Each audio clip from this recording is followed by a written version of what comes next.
Hello അങ്ങനെ hand embroidery ചെയ്യാനായിട്ട് നമ്മൾ പാറ്റേണൊക്കെ റെഡിയാക്കി വെച്ചിട്ടുണ്ട്. അപ്പോൾ അതിൻ്റെ ട്യൂട്ടോറിയൽസ് ഷോർട്ട് വീഡിയോ ആയിട്ടും വേണമെന്ന് കുറച്ച് കൂട്ടുകാർ കമൻറ്റ് ചെയ്തിട്ടുണ്ടായിരുന്നു. അപ്പോൾ ഇന്നത്തെ വീഡിയോ മെയിൻ ഫ്ലവർ ആയിട്ടുള്ള ബ്രസീലിയൻ ഫ്ലവർ സ്റ്റിച്ച് ചെയ്യുന്നതിൻ്റെ ട്യൂട്ടോറിയലാണ്. അപ്പോൾ അതെങ്ങനെയാണെന്നുള്ളത് കണ്ടുനോക്കാം.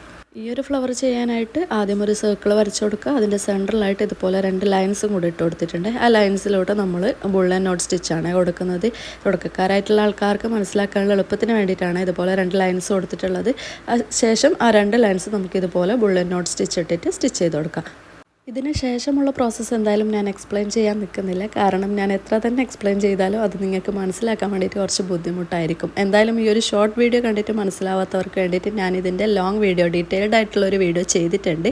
അതിൻ്റെ ലിങ്ക് ഞാൻ താഴെ കൊടുക്കാം. അപ്പോൾ ഇത് കണ്ട് മനസ്സിലാവാത്തവർ അത് പോയിട്ടൊന്ന് കാണാം. ഉറപ്പായിട്ടും നിങ്ങൾക്ക് മനസ്സിലാക്കാൻ പറ്റും. ബിഗിനേഴ്സ് ആയിട്ടുള്ള ആൾക്കാർ എന്തായാലും ആ ഒരു ലോങ് വീഡിയോ പോയിട്ടൊന്ന് കാണാം. അപ്പോൾ നിങ്ങൾക്ക് കൂടുതലായിട്ട് മനസ്സിലാക്കാൻ വേണ്ടിയിട്ട് പറ്റുള്ളൂ. അപ്പം ഫസ്റ്റ് ട്രൈയിൽ തന്നെ ഈ ഒരു ഫ്ലവർ പെർഫെക്റ്റ് ആയിട്ട് വരണമെന്നൊന്നുമില്ല. നമ്മൾ പ്രാക്ടീസ് ചെയ്തുകൊണ്ടേ ഇരിക്കുക. ഇനിയിപ്പോൾ എംബ്രോയ്ഡറി ആയാലും ആര്യ വർക്കായാലും എന്ത് തന്നെ ആയാലും നമ്മൾ എത്രത്തോളം പ്രാക്ടീസ് ചെയ്യുന്നു അത്രത്തോളം നമുക്ക് പെർഫെക്ഷൻ കിട്ടിക്കൊണ്ടേയിരിക്കും. പിന്നെ ഇതിന് മെയിനായിട്ട് വേണ്ട ഒരു കാര്യം ക്ഷമയാണ്. ഞാൻ എന്നും പറയുന്നത് പോലെ ക്ഷമയുണ്ടെങ്കിൽ നമുക്ക് ഏത് ടഫായിട്ടുള്ള സിറ്റുവേഷൻസും ഈസി ആയിട്ട് ഹാൻഡിൽ ചെയ്യാൻ വേണ്ടി പറ്റും. ഇനി നമ്മൾ എത്ര ടെൻഷൻ അടിച്ചിട്ട് ചെയ്യുന്ന വർക്കായാലും അതിൻ്റെ ഫൈനൽ ലുക്ക് കാണുമ്പോൾ നമുക്ക് കിട്ടുന്നൊരു സാറ്റിസ്ഫാക്ഷൻ ഉണ്ടല്ലോ, അതാണ് മെയിൻ. അപ്പം ഇതുപോലുള്ള കൈത്തൊഴിലൊക്കെ പഠിച്ച് വീട്ടിലിരുന്നുകൊണ്ട് ഒരു വരുമാനം ഉണ്ടാക്കാൻ ആഗ്രഹിക്കുന്നവരാണെങ്കിൽ ഇനിയും മടിച്ച് നിൽക്കേണ്ട, പെട്ടെന്ന് തന്നെ തുടങ്ങിക്കോ. നമുക്ക് നല്ലൊരു കോൺഫിഡൻസ് ഉണ്ടെങ്കിൽ നമുക്ക് ഈസിയായിട്ട് പഠിച്ചെടുക്കാനും അതുപോലെ തന്നെ പുറത്തൊക്കെ വർക്ക് ചെയ്ത് കൊടുക്കാനും നമുക്ക് പറ്റും.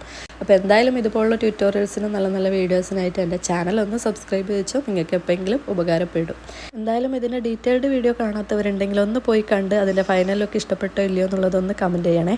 അപ്പോൾ ഈ ഒരു വീഡിയോ ഇഷ്ടമായാൽ ലൈക്ക് ചെയ്യാൻ മറക്കണ്ട കേട്ടോ. പുതിയൊരു വീഡിയോ ആയിട്ട് വീണ്ടും വരാം. അതുവരേക്കും ബൈ.